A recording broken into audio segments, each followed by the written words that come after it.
Tyler Venables. You guys go ahead with questions whenever you're ready. What happened with the moped? This happened. I was right up there, and then I wasn't looking, I wasn't paying attention, head first into a car.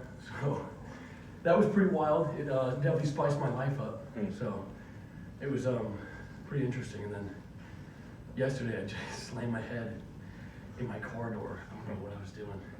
Being stupid. I was at Party City getting a freaking costume. And I just didn't tuck my head down. And I sandwiched like a pinball machine in the door. So I'm all beat up, but yeah, I'm good.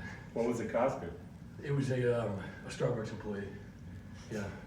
Pumpkin spice lattes. Yeah. So I guess was the bye week useful, I guess, in terms of resting up? Oh yeah, it was good. You know, as you get into like week 8, week 9, you know, your body kind of, you know, takes a toll on you. Just practice every day, and you know, it's not like we had any big injuries that we're resting from, but you know, it's just getting to be off your feet a little bit and kind of mentally decompress too. You know, get to sit back and kind of watch some ball. It was good. It was needed. I guess you watched Oklahoma. I did. Yeah, I was looking at this TV with Oklahoma on, and then you know, Syracuse was at noon with Notre Dame. So I'm like running in between each room, you know, see what the score is. You know, heart rate's like 140. You know, it shouldn't be because I'm not playing, but you know, I kind of feel like I'm there with my dad, you know, kind of watching him and you know, hoping they can freaking destroy anybody they play. So yeah, it was good. Tyler, what's it like the first time, obviously a couple of years ago, when you walk into Notre Dame Stadium, that, you know, you being a college football family, you probably connected to that iconic side of what Notre Dame is like. Yeah, it was really historic. You know, COVID, you know, lessened the amount of people that could be in there, whatever. You know, but it was, you know, it's just, I was really in awe of how cool it was. You know, the whole campus, you know, it's extremely historic. You know, beautiful architecture, whatever. And yeah, the stadium it was just really cool. I mean, I was like, wow, I really get to be here in this venue. Like think about Rudy the whole time. Yeah, it was pretty cool.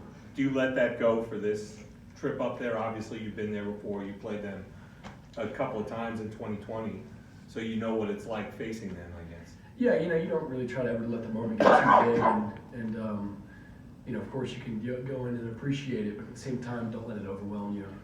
But it, you know, you can always stop and smell the roses, and you definitely should. So I'll enjoy it just as much as 2 years ago. Were you a little guy in high school in 2015, the rain game here with Notre Dame, and the bring your own BYOG, bring your own guts, that kind of stuff?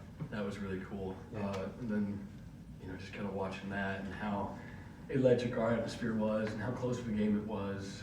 So, you know, we've got some, you know, real competitiveness in the past couple of years, in the past time we played Notre Dame, you know, obviously twice in 2020, and then the big rain game in 15. So it's pretty historic right now. You mentioned you were watching the Syracuse Notre Dame game. What stood out to you about the way Notre Dame played in that game? You know, they play with a lot of passion, and that's a direct reflection of their leadership and their coaching. You know, I was mainly focused on their offense, but you know, they do a really good job of being so efficient, and that's because of how well they do on first and second down. You know, they get to a 3rd and 3 or less.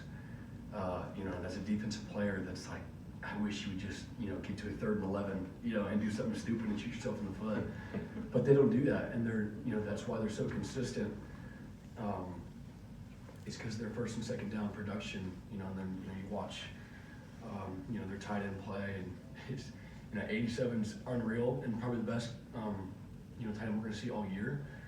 But they've got, you know, more than just one guy who's fully capable of doing it, and so they can get in some heavier sets.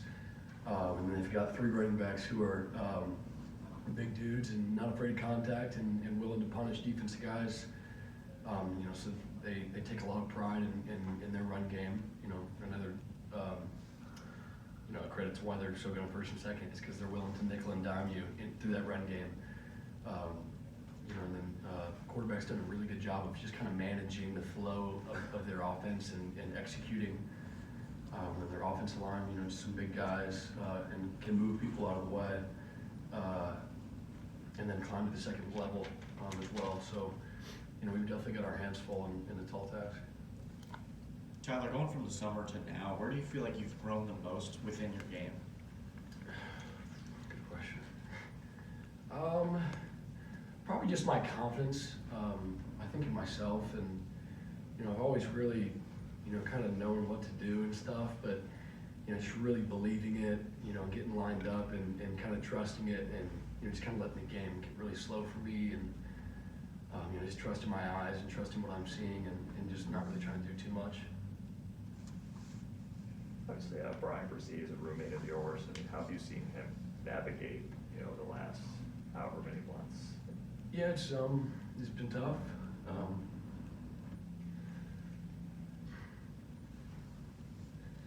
He's just such a good dude. I can't imagine, you know, how that would be for me. You know, but just to see him, you know, he's just so passionate about everything he does, and his whole family. You know, his parents are such good people. Just really good people.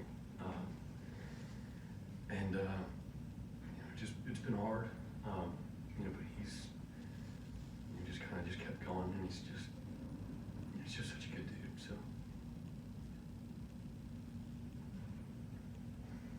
Any questions for T-Bone from Zoom? Anybody else in the room? All right, Tyler, thank you. Thank you, Tyler. I appreciate you guys.